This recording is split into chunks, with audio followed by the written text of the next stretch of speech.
Today, I am honored to be speaking with Dr. Richard Thaler, the Nobel Prize winning economist who serves as the Charles Walgreen Distinguished Service Professor of Behavioral Science and Economics at the University of Chicago Booth School of Business and is the author of the recently updated book, Nudge. Dr. Thaler, welcome to the Climate Pod. Good to be here. Well, during its announcement of your Nobel Prize, the Royal Swedish Academy of Sciences described your work as instrumental in creating the new and rapidly expanding field of behavioral economics. So let's start there. What is behavioral economics? You know, there's an old quote from a guy called Herbert Simon, who was kind of a predecessor to behavioral economics. And he noted that the term behavioral economics might be considered a pleonasm, which is a $20 word for redundant phrase. And the idea is, as he asked, why would we need the term behavioral? What other kind of economics could there be? And he answers that question, which is, and anybody who's ever had a class in economics knows the answer to that question, which is there is no behavior in standard economics. Well, there's behavior, but it's not behavior that anyone has ever seen in the world.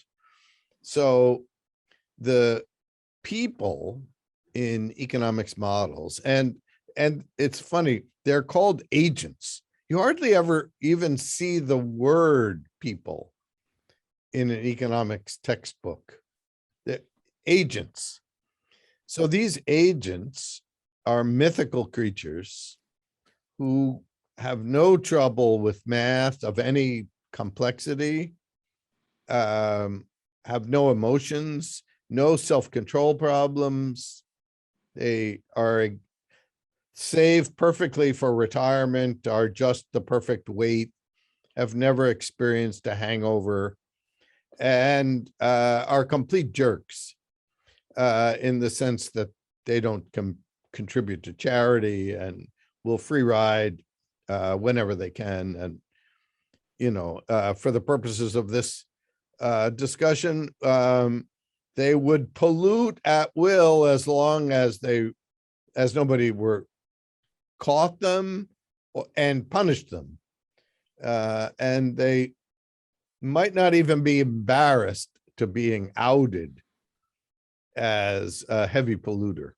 So what I've been interested in is adding people to the mix. So what happens if you do economics with people who have trouble with long division if they don't have a calculator, much less choosing from an array of mortgages if we talk about climate change, what do real people do in this context when they're concerned about the environment, but they also have a limited budget and they're not sure about various technologies, and programming the home thermostat reminds you of how horrible VHS video recorders were. So yeah, that's what I've spent my life doing, is introducing economists to human beings. Well, that's so much of what Nudge is about, and depends upon this realization that, you know, that humans don't necessarily act like classical economists had envisioned when they created their models for the way the world works. So can you describe some of the ways that humans do behave differently than the Homo economicus, this classical economics idea of rational decision making, how they think they ought to act? Well, let's highlight two that are particularly relevant for the environment. The first is people display what behavioral economists call present bias, meaning that they overweight the immediate future relative to the distant future. So what does that mean if you're out to buy a new refrigerator. And there's an energy efficient model that costs $100 more, but will save you $50 a year in your electricity bill. Now, Homo economicus has no trouble with that. If I'm going to save $50 a year by spending 100 today, I'm going to go for it. That's a no-brainer. Homer economicus, who's more like Homer Simpson than he is like a perfectly rational agent, says, oh, I'd rather save the money right now and buy Snickers bars or beer or what have you. So that's one problem, because climate change is all about the future. And if we have a bunch of present biased people, then it's predictable that we won't care enough about things 100 years from now, which, by the way, is how we used to talk about climate change. And partly because of that, we're now realizing climate change is with us. And 100 years from now, never mind that. How are we going to get through the next decade? So that's one thing. The second is that the assumption that people are perfectly rational, the assumption that people are perfectly selfish, that I care if my air is clean, and I care if the weather here in Chicago last weekend was imitating Washington, D.C. in the summer, which is not a good thing. So I care about me and my comfort, but I don't care so much about you. I don't mind you. I hope you have a nice life, but if you ask me whether I would pay a penny to make you and your family healthier, I'd have to think about it. So real people care at least a little about others. They make contributions to NPR. They donate into the collection plate at their house of worship. They wear masks. They get vaccinated. Now, both of those have both selfish and social motivations, but real people, fortunately, most real people care about others, at least somewhat.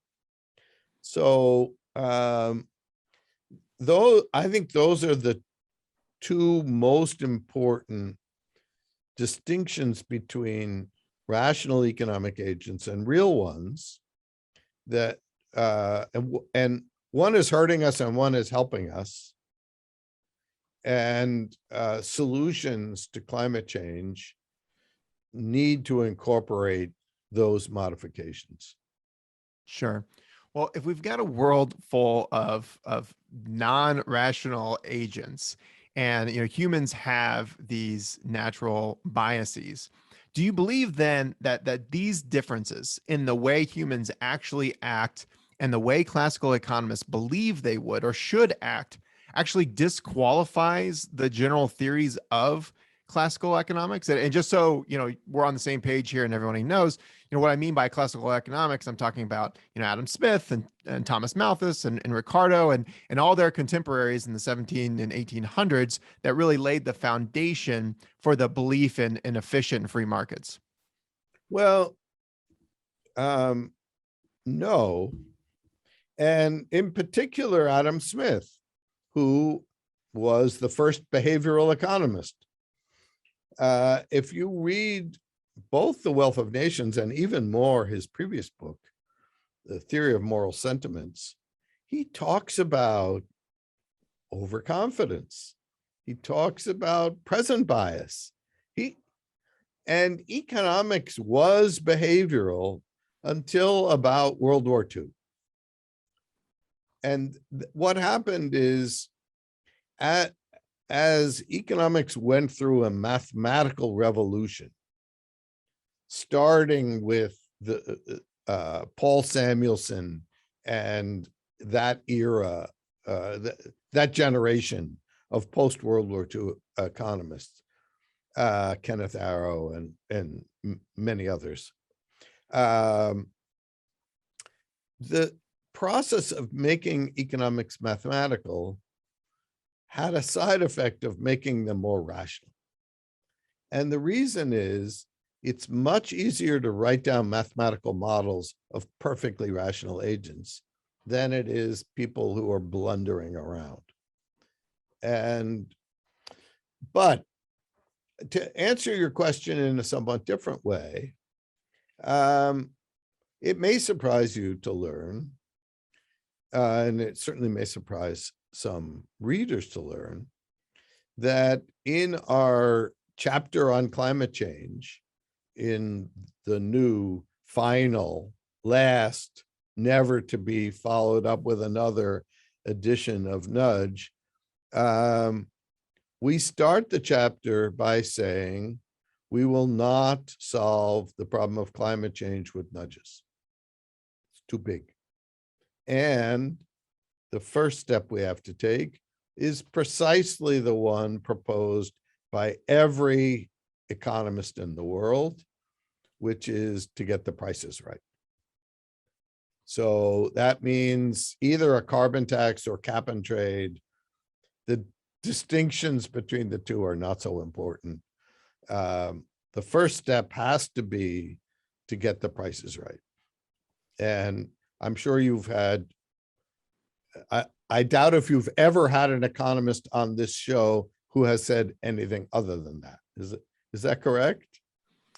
I would say so. We've definitely had economists on the show pushing for greater regulations and even mandates for clean energy targets. So we've definitely talked to economists about carbon taxes and cap and trade and some of the flaws and taxes as well as cap and trade. I mean, do you think we have time? We can talk about carbon taxes. Do you think we have time to get the prices right on a carbon tax in order to make the significant and rapid changes necessary to decarbonize our economy in a way that that actually lowers emissions in time to stave off some of the worst global warming?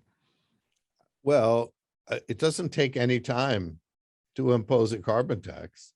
Sweden has already done it, and emissions has plummeted and GDP has not suffered. So the environmentalists who are opposed to a carbon tax are opposed to too low of a carbon tax. And I understand that. And I understand why many policymakers throw up their hands and say, well, we can't get a carbon tax, so we're going to have to do other stuff. And it's preposterous that the recent infrastructure bill has no carbon tax. Here we're going to build all this stuff and we have to pay for it somehow. If we're building bridges and highways, why on earth would we not be imposing some taxes on the people who use them? Well, we know why. It's because it was a bipartisan effort, and one of the parties doesn't like things that are called taxes.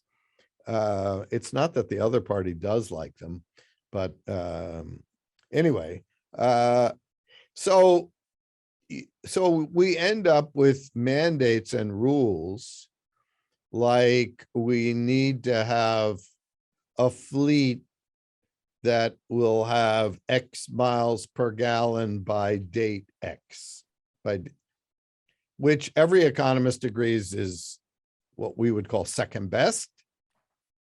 And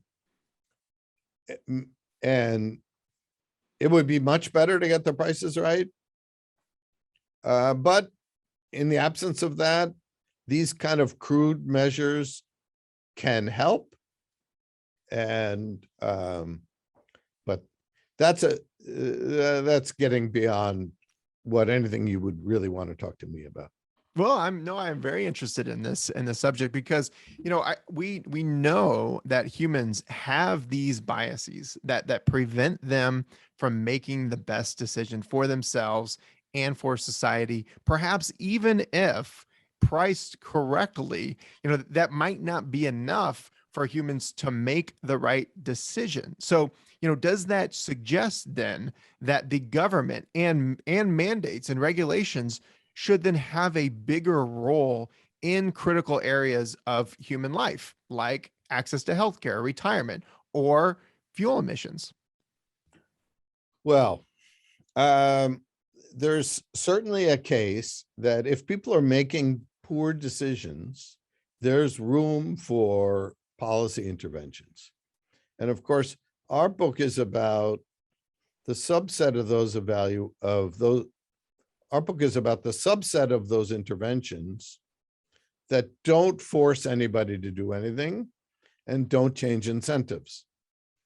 So when we start our chapter on climate change by saying, first, let's get the prices right, that's because that's not nudging. And we think if we were running the world, which we're not, that's the way we would do it. So we would follow Sweden's lead. Now, I'm guessing Sweden also has a bunch of rules. And, that's fine. And certainly it's the case that even when prices are right, as we talked about earlier, many people will still make poor decisions. So even with our current low prices of energy, people are failing to buy the most efficient models that would save them money. And even if we get prices right, there's still room for nudging. For example, by making the prices more salient. So, and I referred to automatic thermostats. The evidence is automatic thermostats can help a lot, but they would help even more if they were easier to use and if they were more automatic. So the ones that notice when you're home versus when you're away, that's better. So, and, imagine, if you live in California, you're used to getting text messages from the power company saying, "Ooh, it looks like a hot one coming. There's a risk of a power failure. Maybe you should adjust the thermostat," and so forth and so on. I can imagine setting your thermostat either to automatically adjust under those circumstances or to start beeping. You know how in your car, if you get too close to a neighboring car, it may beep at you. It may even break, depending on how new your car is. That's good. And, even most humans don't want to crash their cars, but sometimes get distracted. So yes, we should use every tool we can to help people live a more efficient life. And setting the prices right is not the only answer, but it should be part of the answer. And the fact that many in the environmentalist movement act like carbon taxes are bad is preposterous to me. So I want to talk a little bit more about choice architects because that they are a critical role. They play a critical role in nudge and your overall theory on behavioral economics. So first, what is a choice architect? So a choice architect is just someone who arranges the environment in which you make decisions. So think about, the army of choice architects who work at Amazon, and compare going to Amazon to buy a book, any book, say Nudge, for example, to pick a random example. Now, Amazon sells literally millions of books, millions of different books in virtually every language. Imagine going into a store, a physical store that had all of those books. You would run away as quickly as you could, even if you're a book lover. Excuse me. It would be a frightening experience. But at Amazon, the fact that they have every book doesn't bother you one bit. You type in the title you're looking for, and it finds it. I wrote another book called Misbehaving, and turns out there's also a romance novel called Misbehaving with a rather racy cover. I'm not sure how many disappointed people bought the wrong version of Misbehaving, but so the choice architects at Amazon have thought a lot about how to help you get to the right misbehaving and the right nudge. There's also some dog food called nudges that Cass buys for his 2 Labrador retrievers. And in spite of having a lawyer as a co-author, we get no cut of that.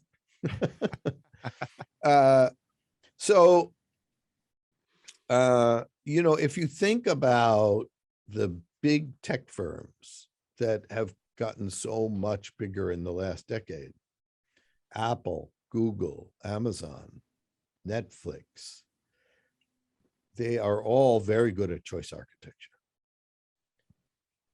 It's pretty easy to find the movie or show you want to watch. They recommend things to you, and they're pretty good at that. Now, that's not to say that choice architecture is always designed to maximize the experience of the consumer. All of these places are interested in selling you stuff. And that's why we have a new chapter in the final edition on what we call sludge, which is sort of choice architecture for evil.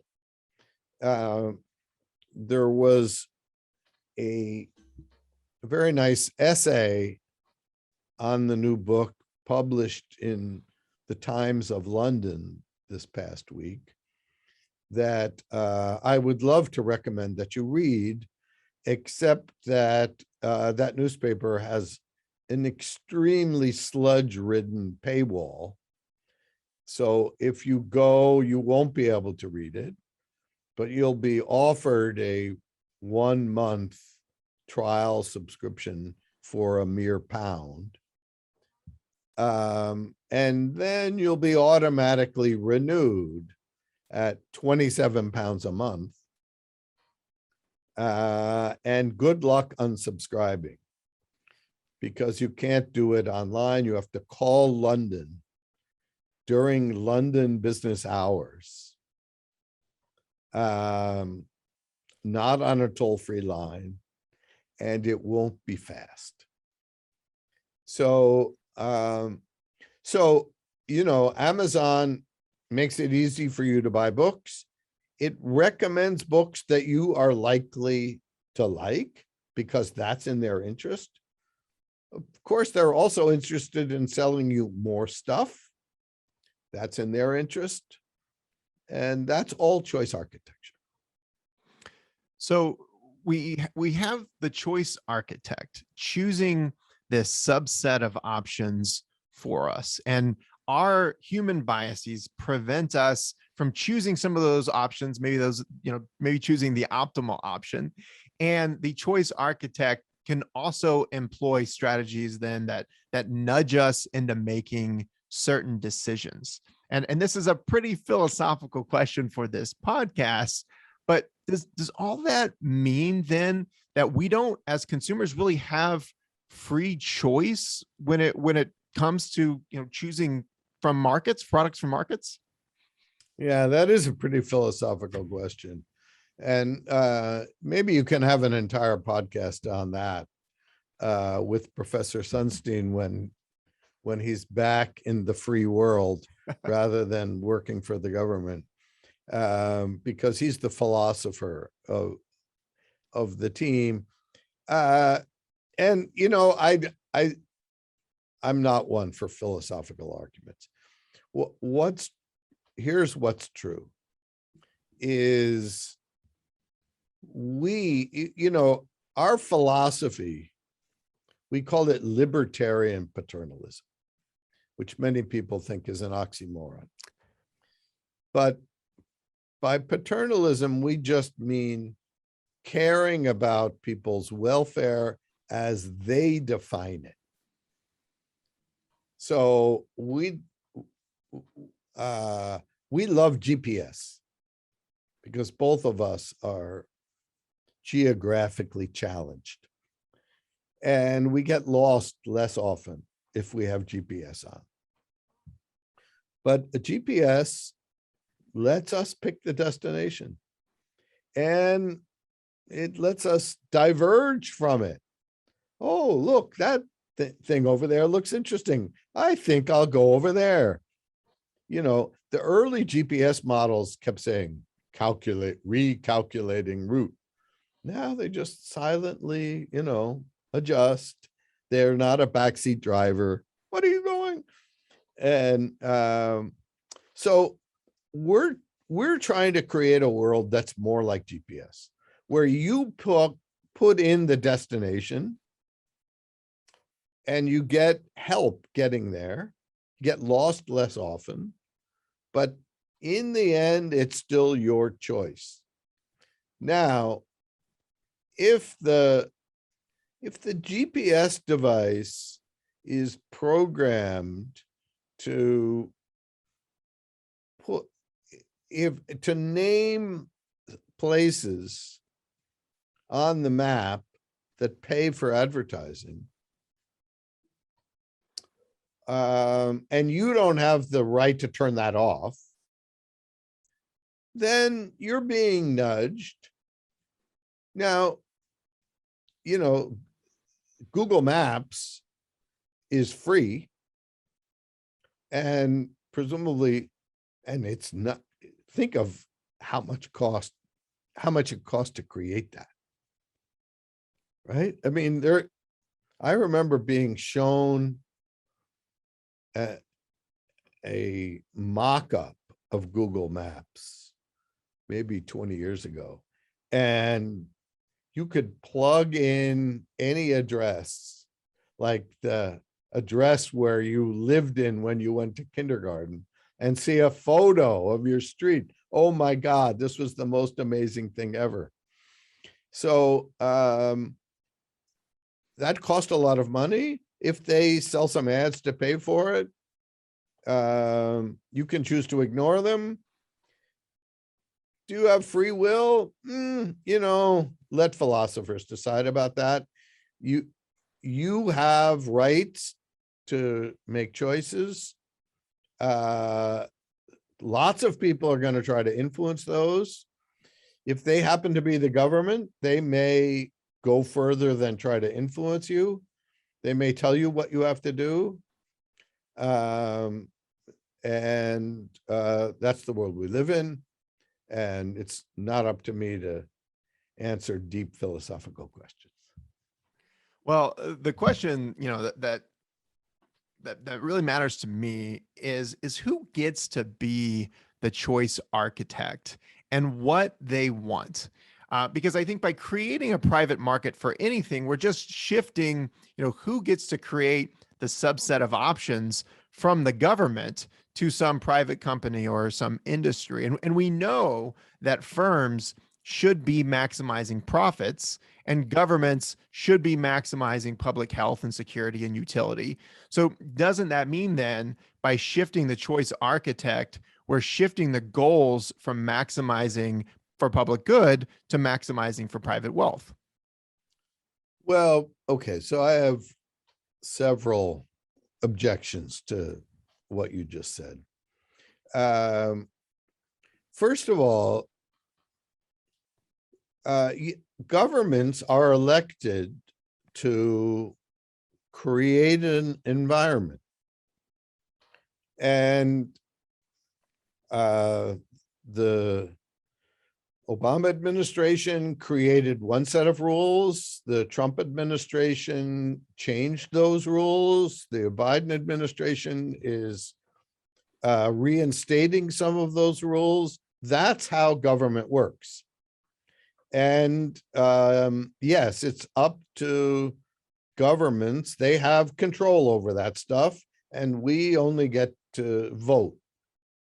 Now, and it's true that private sector firms have profits as one of the things that they try to maximize. They may also care about their customers. They may care about their employees. They may care about the environment they live in.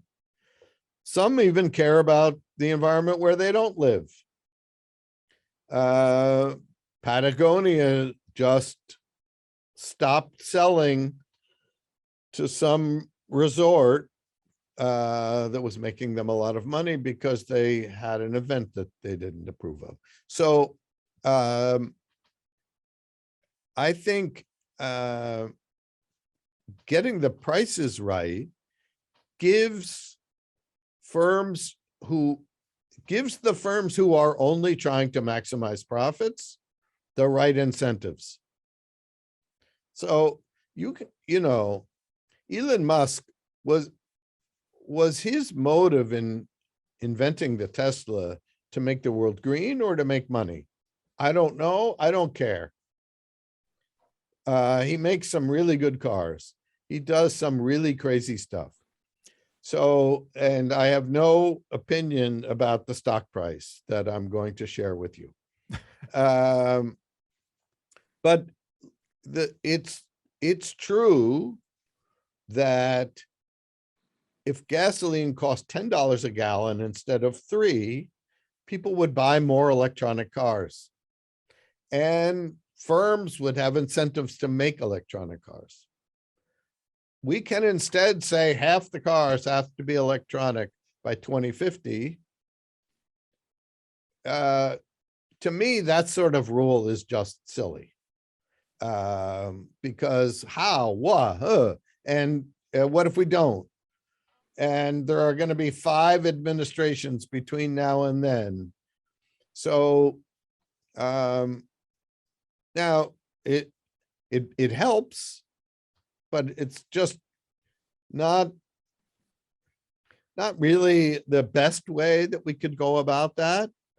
And it's kind of leaving in some unstated way how all of this is going to happen. And now the other thing about firms do care about more than the bottom line. One evidence of that is if you make emissions public, firms react to that. And one of the things we advocate in the book is public disclosure of emissions, and things like defaulting people into green energy options. In many places, you don't even have the choice, but in some places you do, and people just don't pay too much attention to it. But the evidence is, if you make the default green energy, not that many people opt out. So that's a case where, you know, that's an intervention, right?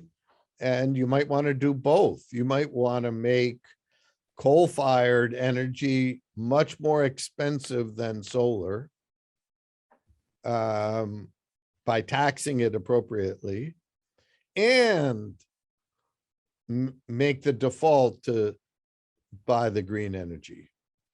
We can do all of the above.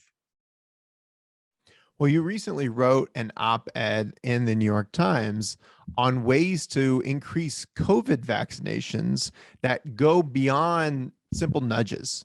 And similar to the COVID vaccine, where does relying on individual responsibility to combat the climate crisis end? Well, I think, I would say, and this is pretty much what we say in the book, is we don't talk that much about COVID in the book because it's such a moving target. And the nature of book writing is that you lose control of the manuscript 6 months before people get to read it, for reasons that are completely bewildering to me. The publishing industry is using 19th century technology, and sometimes worse. But that's a rant for another day.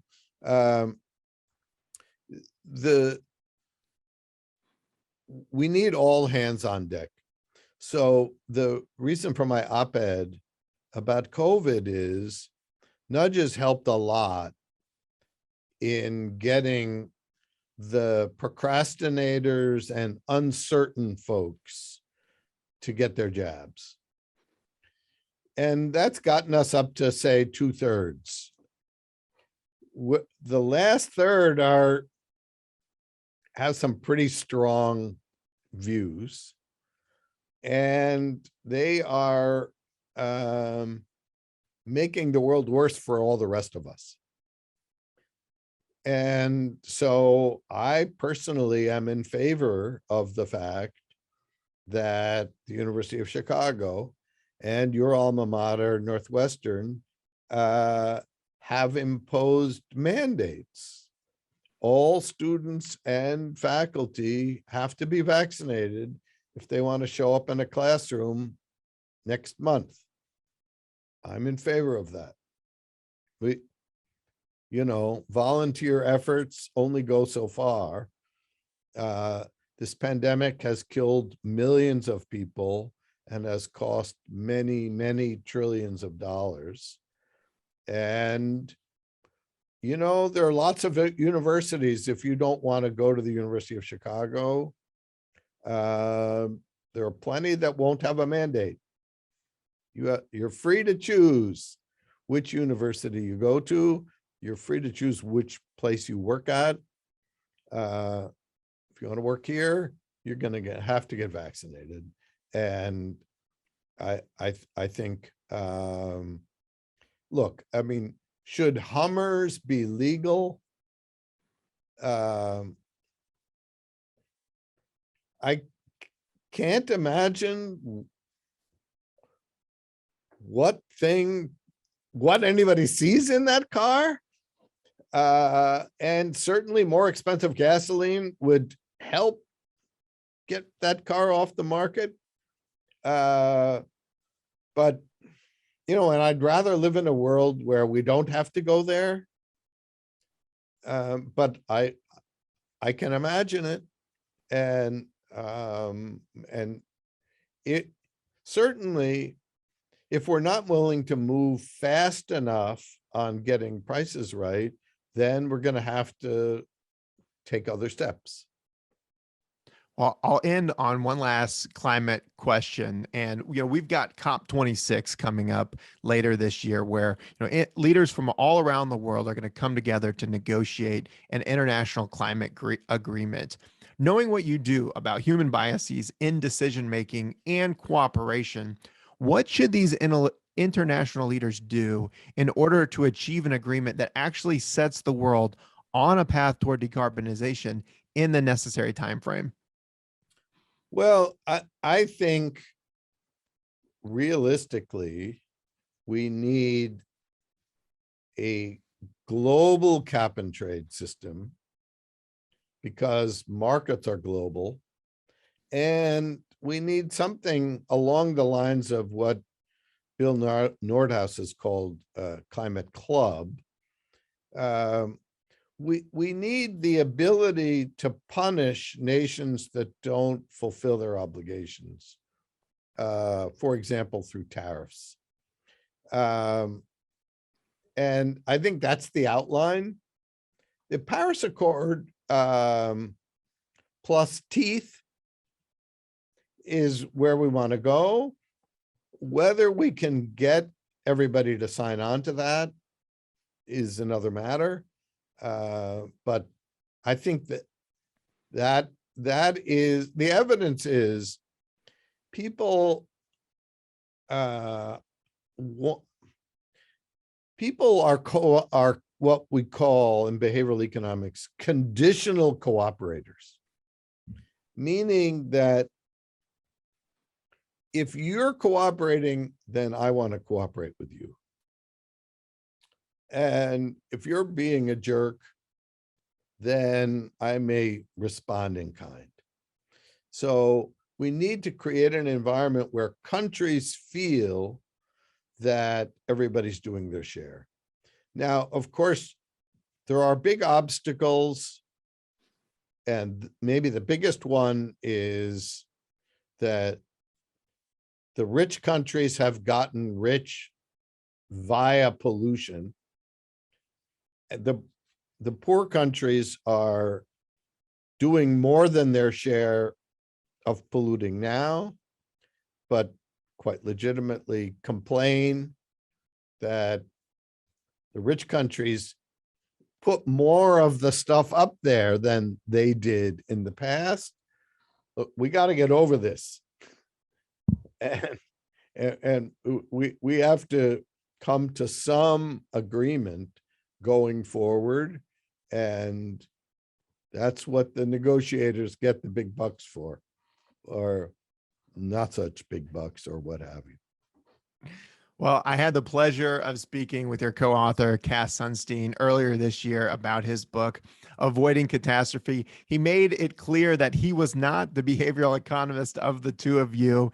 So I've been wanting to speak with you. My own personal interest and love of economics was definitely peaked as I was reading Nudge. So I recommend to our audience, if you want to learn more about behavioral economics and some of the pitfalls of our decision making, and how maybe firms can make better choice architecture for consumers, please check out Nudge.